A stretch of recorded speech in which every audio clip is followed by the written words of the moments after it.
So we're now going to announce the recipient of our second Cornerstone Award. This award is to give recognition to a person or an organization outside the writing field who shows exemplary support of writers. The recipient for this year is the Griffin Trust. It was founded in April of 2000 by Chairman Scott Griffin, along with trustees Margaret Atwood, Robert Haas, Michael Andote, thank you. Why did you get me to read this? Robin Robertson and David Young. In 2004, Carolyn Forche was named a trustee and joined the list of internationally acclaimed writers who sit on the board of the Griffin Trust.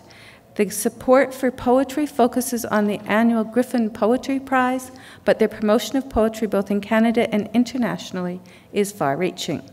To accept the award tonight is Carolyn Forche. She's published 5 award-winning books of poetry and been included in many anthologies. She translates poetry, and her honors include fellowships from the Guggenheim Foundation, the Lannan Foundation, and the National Endowment for the Arts.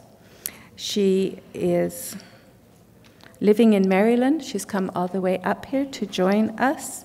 So thank you, and please come and join us.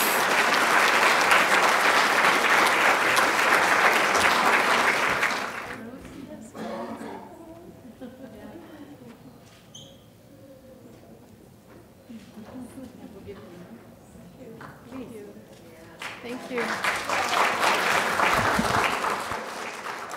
Thank you very much. The readings have been really very moving, spectacular. I'm really happy to be here. I wish I could have been here earlier today. I'm accepting on behalf of Margaret Atwood, Michael Ondaatje, David Young, Robin Robertson, and Robert Haas, and also Ruth Smith, who's here with me, who is the executive director of the Griffin Trust. Scott Griffin is the magical visionary who established the Griffin Trust for Excellence in Poetry 11 years ago. It's his vision and generosity that has made this trust possible, and his wife, Christine. The trust has been called, it's been credited with sparkle and hope and excellence and enchantment. For those of you who haven't experienced the Griffin Trust Poetry Prizes in Toronto, I hope you'll join us some late May, early June. This year it's May 31st in Corner Hall at 7:30, the shortlist readers read. There's a prize for Canadian poetry, and also an international prize. The Trust over the past 11 years has brought writers from Ireland, France, Germany, South Korea, Mexico, Slovenia, and a host of other countries to Canada.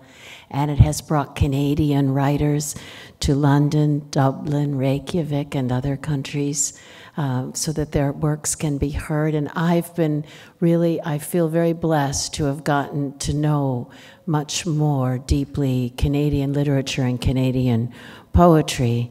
I want to tell you the little secret of why Scott Griffin did this, because he did this on his own as a private philanthropist. Some of us start writing as children. I was influenced by my grandmother, who was from former Czechoslovakia. She lived with us when I was little. She spoke 4 or 5 Central and Eastern European languages, and she spoke English, but not particularly, it wasn't her strongest language. I will give you an example. She called a colander a macaroni stop water go ahead. And so she would say to me, Piscata, the little girl who sings too much, or chatterbox as they're called in the States, Piscata, go get me this macaroni stop water go ahead. So that's how I learned you could manipulate English, and maybe that had something to do with becoming a poet. For Scott, who is a businessman, philanthropist, but also a sailor, an adventurer, a pilot. When he was a boy, his father had him memorize and recite poetry as a punishment.